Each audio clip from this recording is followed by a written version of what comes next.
Multiplication of vectors. तो इसके पहले लेक्चर में हमने पढ़ा स्केलर प्रोडक्ट और आज हम इसमें पढ़ेंगे वेक्टर्स प्रोडक्ट। तो first of all vector product को डिफाइन करते हैं और फिर इसको फर्दर समझते हैं।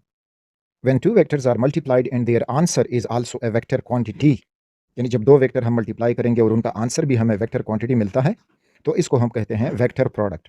इसको क्रॉस प्रोडक्ट इसलिए कहते हैं कि इनकी मल्टीप्लिकेशन को हम एक क्रॉस से रिप्रेजेंट करते हैं, तो इस वजह से इसको क्रॉस प्रोडक्ट कहा जाता है। जबकि स्केलर क्वांटिटी में यही मल्टीप्लिकेशन होती थी, स्केलर प्रोडक्ट में यही मल्टीप्लिकेशन दो वेक्टर के दरमियान होती थी, लेकिन उनको हम डॉट से रिप्रेजेंट करते थे, so that was a dot product. लेकिन वेक्टर प्रोडक्ट के केस में इसको हम कहेंगे cross product. For example, general example समझते हैं। Vector A and vector B, और ये कोई इनिशियल वेक्टर्स हैं, उनके दरमियान ये थीटा बन रहा है। तो इनका अब जब हम वेक्टर प्रोडक्ट मालूम करेंगे तो हमने करना होगा कि वेक्टर ए मल्टीप्लाइड यानी क्रॉस लगा देंगे vector B is equal to C, लेकिन वो भी एक वेक्टर है, तो इस वजह से इसको हम क्रॉस प्रोडक्ट कहेंगे जब हमें आंसर मिलेगा वेक्टर। और उसमें वो था स्केलर, उसमें हम डॉट पॉइंट लगा देते थे, यानी दो वेक्टर को मल्टीप्लाई करके हम उसको डॉट प्रोडक्ट कहते थे, और यहाँ पे क्रॉस प्रोडक्ट कहते हैं। अब यहाँ पे जो सी का मैग्नीट्यूड है, तो सी का मैग्नीट्यूड हम यूँ फाइंड करेंगे कि ये हुआ magnitude of C is equal to magnitude of A into magnitude of B, और हो जाएगा sine theta. This is sine theta. और फिर सी जो है एक वेक्टर है, इसका डायरेक्शन भी लगेगा, तो एन केप ये उसका डायरेक्शन शो करेगा, एन केप।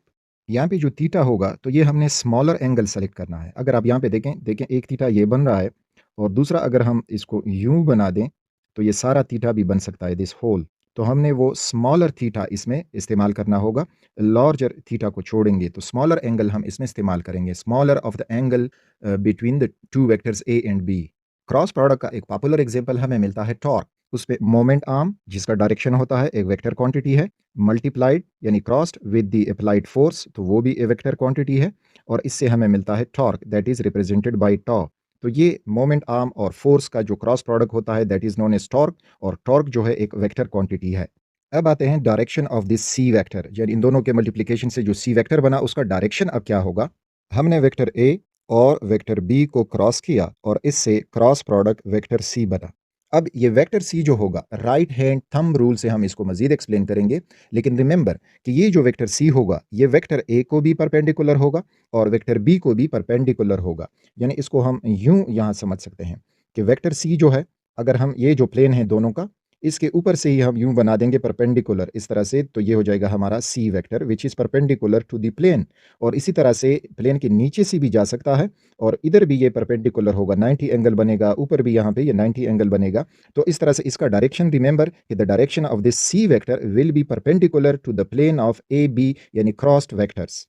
और इस डायरेक्शन को हम रिप्रेजेंट करते हैं कि यहाँ पे A vector cross B vector is equal to magnitude of A into magnitude of B sine theta और एन केप।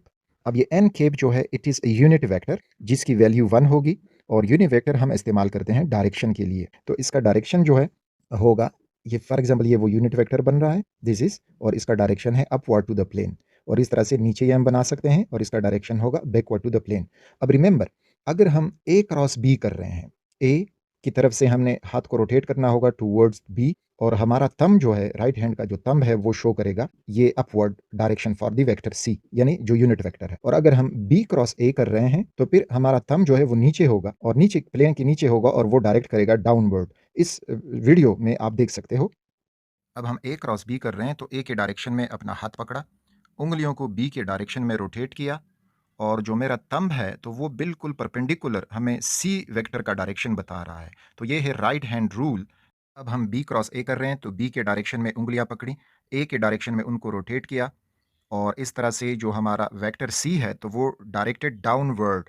तो ये है क्रॉस प्रोडक्ट ऑफ वेक्टर्स के, उसमें हम जो वेक्टर है उसका डायरेक्शन राइट हैंड रूल से मालूम करेंगे। एग्जाम्पल से फर्दर समझते हैं। Find A cross B from the given figure, और यहाँ पे हमें फिर ऑप्शन दिए गए हैं कि आंसर क्या होगा। अच्छा, first of all A cross B, A cross B is equal to magnitude of A into magnitude of B and sine theta into N के। ओके, अब इसमें वैल्यूज़ अगर हम लगाएंगे तो वैल्यूज़ हमें मिलेंगी। ए का मैग्नीट्यूड हमें दिया है 2, मल्टीप्लाइड बी का मैग्नीट्यूड दिया है 4, और साइन थीटा, साइन हमारे पास है 30 डिग्री इंटू एन के। फर्दर इसमें वैल्यू लगाते हैं, 2 multiplied 4 multiplied sine 30 is 1/2 into N cap. अब यहाँ से 2 से चला, 4 इंटू एन केप। अच्छा, अब एन केप यूनिट वेक्टर है और हमने जो सी वेक्टर इनके प्रोडक्ट से मिला है, क्रॉस प्रोडक्ट से, उसका डायरेक्शन। तो अब डायरेक्शन यहाँ पे देखें, अपने हाथ को, राइट हैंड को ए के डायरेक्शन में पकड़े, तो आपकी उंगलियां जो हैं वो इस साइड पे रोटेट होंगी, और इस साइड पे जब रोटेट होंगी तो आपका थंब इस जेड एक्सिस की तरफ पॉइंट करेगा, परपेंडिकुलर टू द प्लेन, तो इसकी तरफ पॉइंट करेगा। अब जेड एक्सिस की तरफ जो हमारे पास डायरेक्शन है तो वो के केप से हम डिनोट करते हैं, तो ये हो जाएगा के केप। तो यहाँ पे हो जाएगा 4 k cap. So answer is choice C. तो इस तरह से डायरेक्शन फाइंड करने के लिए आपने राइट हैंड रूल अप्लाई करना होगा। ठीक, आपने ए की तरफ अपनी उंगलियां पकड़नी है और फिर बी की तरफ रोटेट करना है, तो जो आपका थंब होगा तो वो जेड एक्सिस की तरफ पॉइंट करेगा, जो के कैप से डिनोट होता है। स्पेशल पॉइंट्स आपको अब क्रॉस प्रोडक्ट या वेक्टर प्रोडक्ट के रिलेटेड याद होने चाहिए। First of all, maximum vector product, ये हमें कब मिलेगा? अगर वेक्टर ए और वेक्टर बी आपस में परपेंडिकुलर हैं, दिस इज वेक्टर ए हुआ और ये हमारा वेक्टर बी हुआ, और इस तरह से इनके परपेंडिकुलर अब बनेगा vector C, this is that cross product. ये हुआ, सपोज करिए दिस इज वेक्टर बी और ये हुआ वेक्टर ए। अब ये दोनों वेक्टर ए और B, these are perpendicular, they have 90 degree. तो 90 डिग्री के केस में जब इनका हम मैग्नीट्यूड मालूम करेंगे तो A cross B is equal to magnitude of A into magnitude of B sine theta. अब साइन थीटा 90 है तो साइन थीटा 90 जो है वो बराबर होता है 1 के मल्टीप्लाइड 1। तो इस तरह से ए बी की वैल्यू हमें आएगी, यानी उनकी वैल्यू मैग्नीट्यूड 1 से मल्टीप्लाई होकर ए बी, तो मैक्सिमम प्रोडक्ट वेक्टर प्रोडक्ट हमें इस केस में मिलेगा जब थीटा हो 90 और दो वेक्टर जो है वो परपेंडिकुलर हों। Next is minimum vector product. तो रिमेंबर, जब दो वेक्टर आपस में पैरेलल हो, सेम डायरेक्शन में पैरेलल हो, तो फिर उनमें आपको मिलेगा मिनिमम वेक्टर प्रोडक्ट। यानी पैरेलल मीन कि ये ए वेक्टर का डायरेक्शन है और इसी तरह से इसी डायरेक्शन में बी वेक्टर भी है। तो अब इनका जब हम क्रॉस लेंगे तो A cross B equals to magnitude of A into B sine theta. अब यहाँ पे थीटा की वैल्यू वो है 0, तो जब हम इधर 0 पुट करेंगे तो you will get A B multiplied sine 0। तो साइन 0 इज इक्वल टू 0, तो हो जाएगा A B multiplied 0, you will get 0। तो इस तरह से आपको मिनिमम प्रोडक्ट मिलेगा जब थीटा वेक्टर प्रोडक्ट के केस में 0 हो। और यहाँ पे साथ में याद रखें कि मैक्सिमम प्रोडक्ट मिलेगा जब थीटा दो वेक्टर्स के दरमियान 90 हो।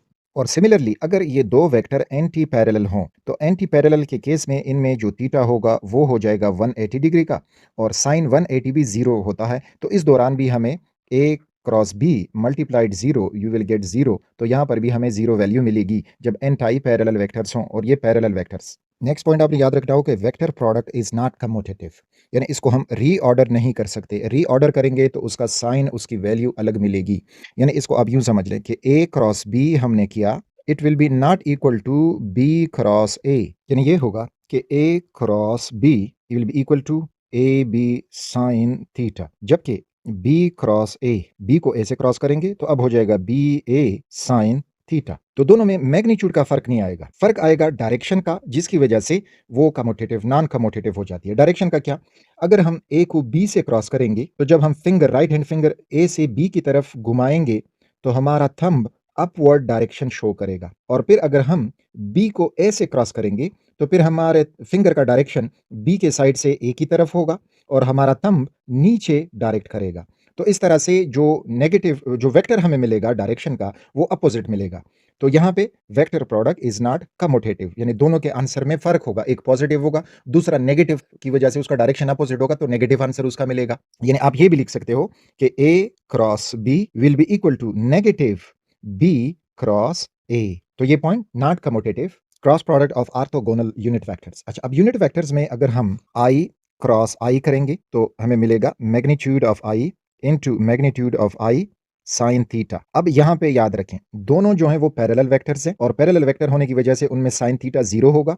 तो साइन थीटा जब 0 होगा तो जब ये उसके साथ मल्टीप्लाई होंगे, यानी i magnitude multiply i magnitude multiplied 0, so you will get 0। तो ये याद रखें। इसी तरह से जे क्रॉस जे, उनसे भी हमें 0 वैल्यू मिलेगी, और के क्रॉस के, उनसे भी हमें 0 वैल्यू मिलेगी। So remember this point.